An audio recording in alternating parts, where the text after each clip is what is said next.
pour ces instants, Seigneur. Nous voulons t'inviter, Seigneur Dieu. Nous ne voulons pas faire quelque chose à l'humain, mais nous voulons, Seigneur Dieu, que l'Esprit de Dieu, le Saint-Esprit nous guide. Le Saint-Esprit soit là, qu'il prenne la guidance. Amen.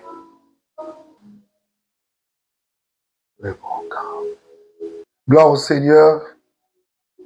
Merci, bien-aimés dans le Seigneur, vous qui êtes branchés pour nous suivre en ce moment. L'occasion nous est donnée par la grâce de Dieu de partager avec vous la parole de Dieu dans cet enseignement qui avait commencé sur 3 dimensions de la gloire de Dieu. Kabod, le poids de la gloire.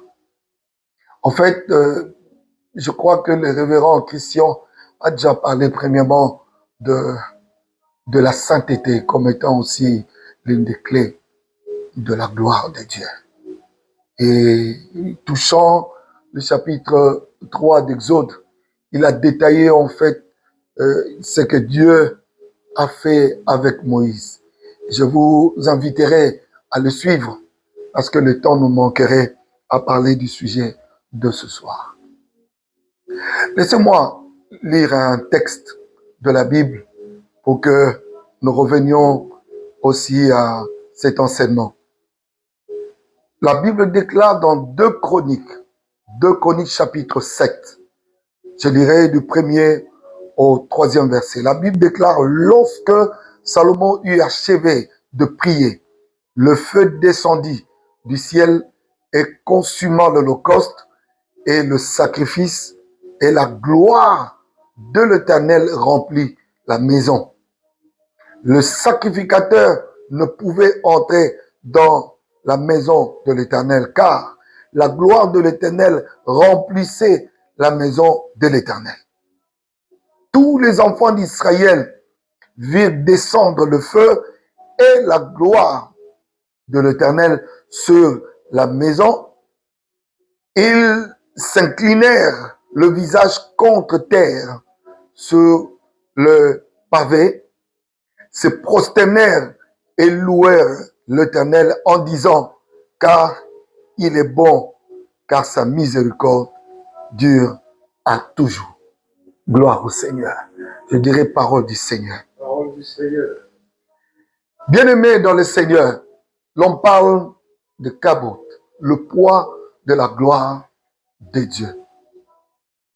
Ici, dans ce texte, nous lisons, il s'agit donc de l'histoire où l'on nous parle de la construction du temple. Dieu avait dit à David qui avait eu cette intention, cette inspiration, le souci de pouvoir offrir à Dieu un temple, mais Dieu lui avait dit, ce n'est pas toi qui construirais pour moi un temple.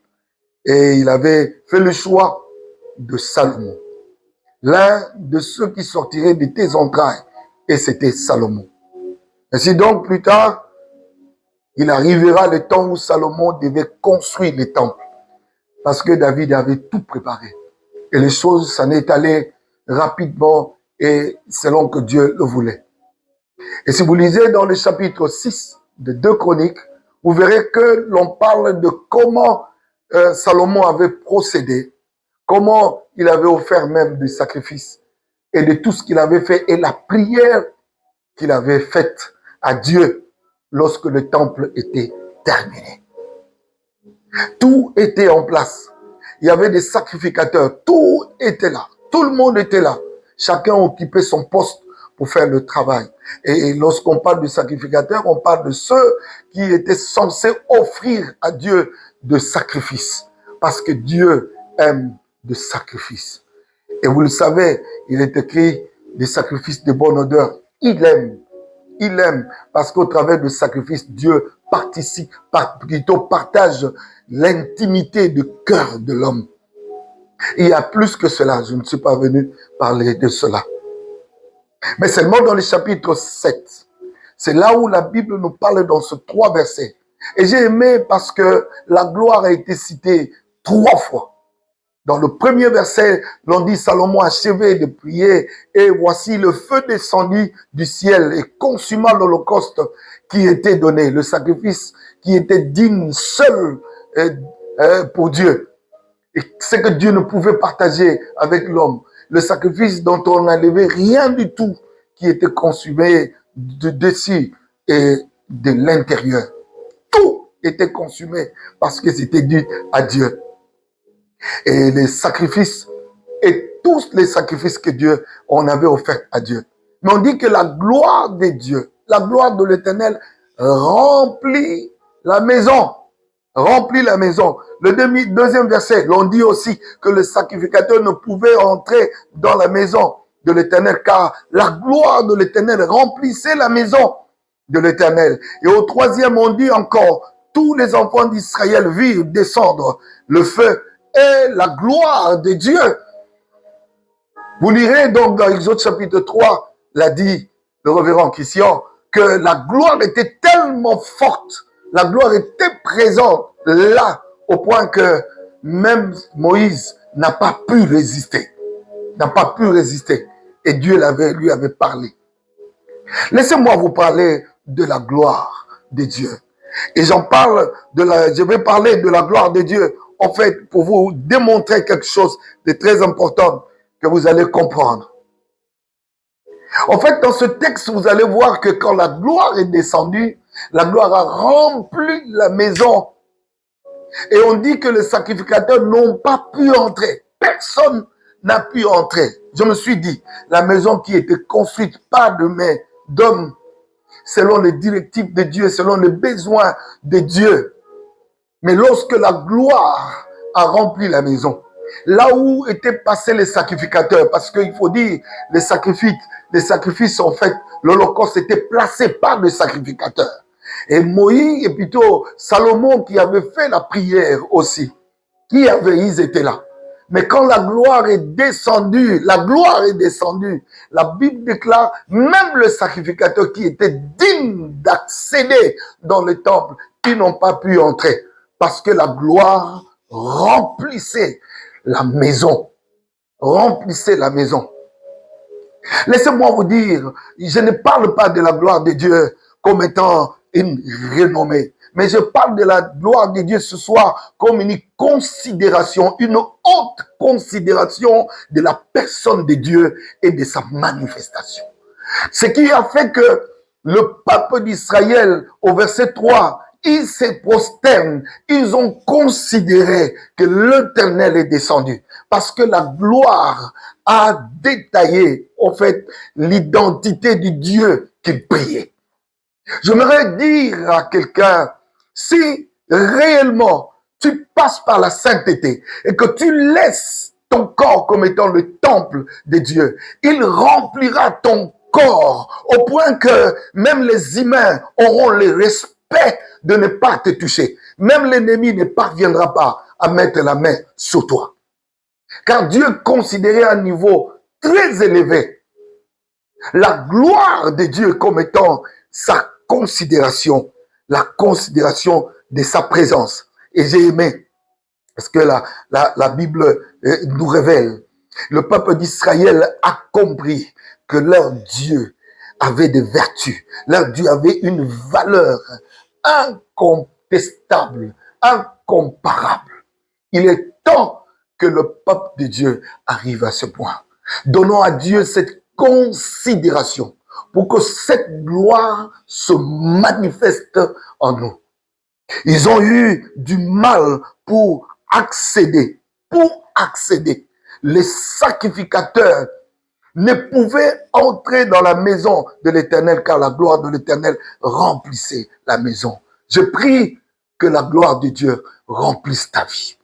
Remplisse ta vie au point que d'autres personnes ne viennent pas toucher à ce qui est à toi, ni mettre la main à ce qui est à toi.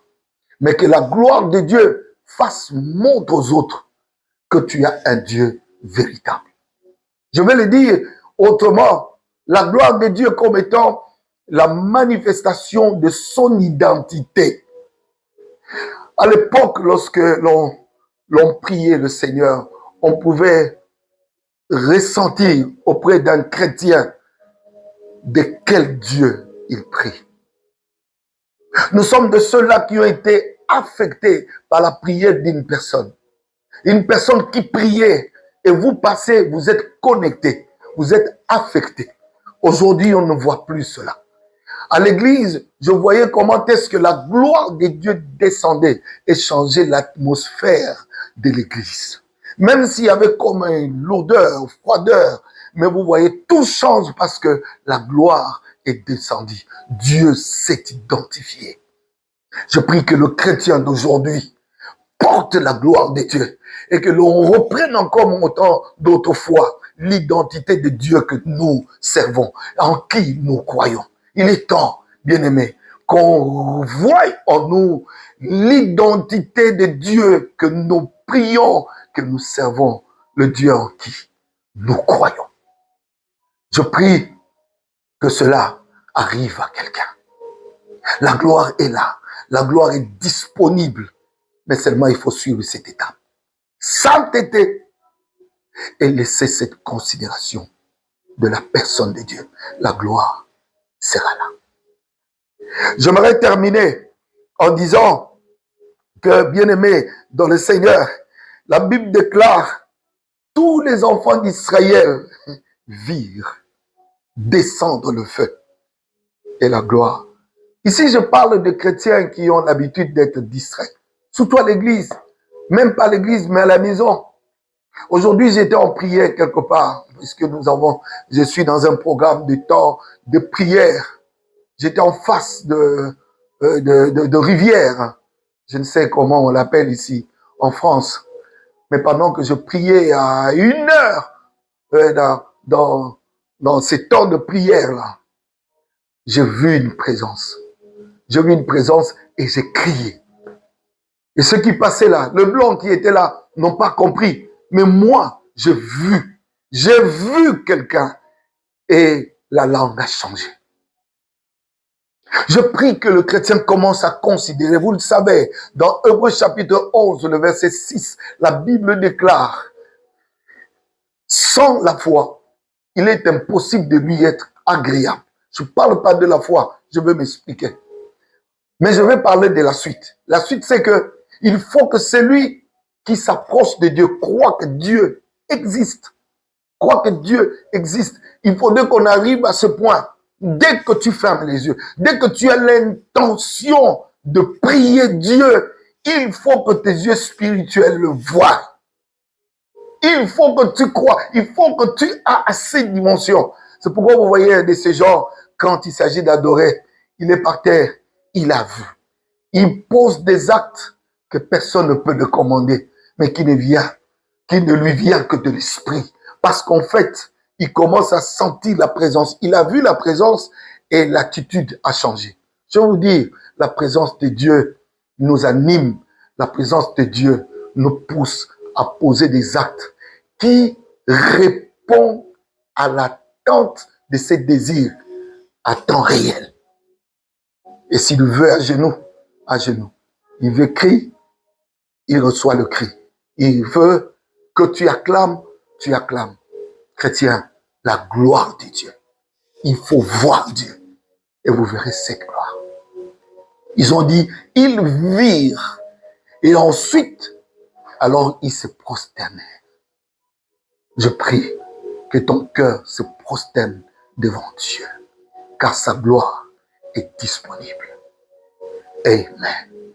Laisse que Dieu vous visite à cela, que l'Éternel Dieu fasse en sorte que sa gloire, dans ces temps de crise, parce que dans plusieurs églises, dans presque partout, il y a de ces gens qui l'ont perdu et ils commencent à chercher ailleurs et nous apprendrons encore qu'il y toucherait à n'importe quoi pour qu'il y ait la gloire de Dieu. Laissez-moi vous dire, la gloire de Dieu, ce n'est pas la puissance pour que les gens tombent. Non, la gloire de Dieu commence d'abord dans l'humain. C'est pourquoi nous parlons de cette rencontre personnelle avec Dieu. Laisse que Dieu vous bénisse. Et j'aimerais prier avec vous. Si quelqu'un est prêt à prier avec moi pour recevoir cette prière. Père, merci. Toi, le Dieu qui est descendu au temps de Salomon. La gloire était descendue au point que les gens ont eu le respect de ta personne. Le respect, éternel Dieu. On a dit à personne de te craindre. On a dit à personne de te respecter. Mais eux-mêmes, ils ont eu cette attitude. Tu es descendu. Je prie que cette gloire qui parle de ta renommée, qui parle de ta considération dans le cœur de frères et sœurs, descende et touche mon frère, ma sœur, touche serviteurs, servantes, touche tout le monde pour que cette gloire revienne à l'église, car au travers de cette gloire, la vie revienne dans l'église. Au travers de cette gloire, éternel Dieu, les choses que nous cherchons ou qu'on chercherait mécaniquement s'accomplissent, Seigneur, automatiquement, avec une facilité de l'esprit. Dieu guérit ceux qui sont malades. Dieu bénit ceux qui ont besoin de la bénédiction d'une manière ou d'une autre dans le domaine, je ne sais, de leur vie. Car nous recevons tout de toi. Sois glorifié, Seigneur, au nom de Jésus-Christ. Laissez-moi prier particulièrement pour le révérend Christian, aussi pour ce travail qu'il fait. Seigneur, sois avec lui. Ma prière est qu'il soit béni financièrement, qu'il ait de moyens pour que ceci ne s'arrête pas, que cela aille de loin. Et bénis tous serviteurs qui portent la main aussi, Seigneur Dieu, dans la pâte, pour que ce travail soit fait. Que des milliers de personnes aux extrémités de la terre, où que nous ne pouvons pas arriver physiquement, mais au travers de tout ce qui est mis à notre disposition, nous pouvons le rencontrer pour que tu les atteignes. Car l'apôtre Paul a dit, ils entendront. Comment entendront-ils si l'on prêchait pas la parole? Bénis-le, Seigneur. Et bénis, Seigneur, celle qui est dans l'ombre, qui la soutienne. Au nom puissant de Jésus. Amen. Que Dieu vous bénisse. Je crois qu'à la prochaine, le Seigneur nous fera grâce pour que nous soyons encore ensemble. Amen.